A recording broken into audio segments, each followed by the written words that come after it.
ঈদের ছুটি শেষে ঢাকায় ফিরছে মানুষ, আবার এখন কেউ কেউ ছুটছেন বাড়ির পথে। এ বিষয়ে জানাতে মহাখালী বাস টার্মিনাল থেকে সরাসরি যোগ দিচ্ছেন সহকর্মী আরাফাত সিদ্দিকী। যুক্ত হচ্ছে তার সঙ্গে। আরাফাত, আজ এবং আগামীকাল শনিবার ঢাকায় ফেরা মানুষের ভিড় বাড়তে পারে বলে আশঙ্কা করা হচ্ছে। সেই ক্ষেত্রে মহাখালী বাস টার্মিনাল কি চিত্র দেখতে পাচ্ছেন? মাহমুদ, যেমনটি জানিয়েছেন এরই মধ্যে দর্শকদের, যে রয়েছে মহাখালী বাস টার্মিনালে বিভিন্ন জায়গা থেকে, বিশেষ করে বৃহত্তর ময়মনসিংহ, বগুড়া, উত্তরবঙ্গের বিভিন্ন জায়গা থেকে এখানে এই অন্তনগর বাস টার্মিনালে বাস এসে থামে। তবে আমরা যে কয়টি বাস দেখতে পাচ্ছি, অধিকাংশ বাসই আসলে খালি আসছে, কেননা তারা যাত্রী ঢাকায় প্রবেশ করার পর গাজীপুর থেকে শুরু করে বিভিন্ন জায়গায়, এমনকি সর্বশেষ মহাখালী কাঁচাবাজার পর্যন্ত তারা যাত্রী নামিয়ে আসছে।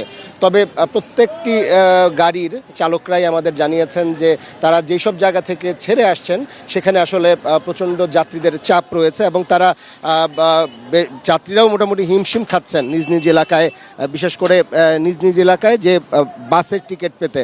কারণ জানেন যে ট্রেনের সার্ভার জটিলতা একটি সমস্যা তৈরি হয়েছে, যার ফলে গত কাল থেকে কিন্তু আসলে বাসের উপর একটি চাপ পড়েছে। আর মাত্র একদিন ঈদের যে ছুটি রয়েছে, সেই দীর্ঘ ছুটির আর একটি দিন বাকি আছে, অর্থাৎ শনিবার সেই ঈদের ছুটি শেষ হবে। ভিশনের ফুলঝুরি মেগা অফারে ফ্রিজ কিনলেই পাচ্ছেন 16 পিসের আকর্ষণীয় গিফট বক্স একদম ফ্রি।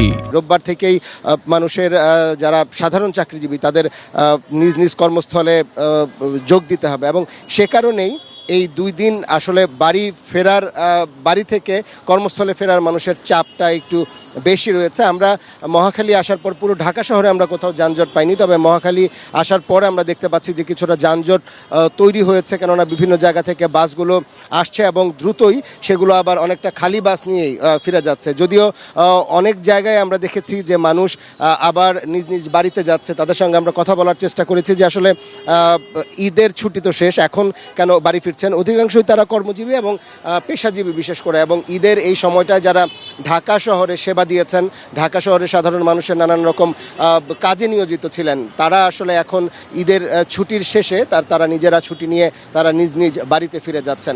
এই সংখ্যাটি যেমন রয়েছে, তেমনি আসলে ঈদের এই কর্মস্থলমুখী মানুষের সংখ্যাও আসলে যথেষ্ট পরিমাণে বেড়েছে। তো এই ছিল আমার কাছে মহাখালী বাস টার্মিনাল থেকে সবশেষ।